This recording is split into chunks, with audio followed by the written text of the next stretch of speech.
तर आमच्या चांदकमध्ये सगळं काही सर्व गुण संपन्न जरी चांदक असलं तरी एका गोष्टीमध्ये आमचं चांदक थोडंसं कमी पडते आणि ते म्हणजे चांदकमध्ये गावकऱ्यांना पाणी पुरवठ्याचा खूपच प्रॉब्लेम आहे। त्यामुळे शेतकऱ्यांना शेतीगणीस एक विहीर त्यांना खोदावी लागत आहे। त्यामुळे विहिरीशिवाय पर्याय नाही आहे। त्यामुळे तुम्ही बघाल तर इकडे ह्या साईडला एका विहिरीचं काम चालू आहे, आमच्याच विहिरीचं काम चालू आहे इकडे। त्याचे हे ढीग आहे मातीचा। त्यानंतर त्या साईडलाही JCBने विहीर खणण्याचं काम चालू आहे।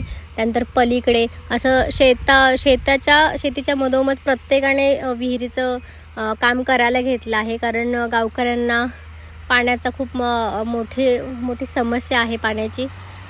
ती समस्या खूप भेडसावत आहे। त्याच्यामुळे खरंच चांदककरांना पाण्यासाठी काहीतरी योजना चांदककरांनी राबवली पाहिजेत, पाण्याची व्यवस्था केली पाहिजेत।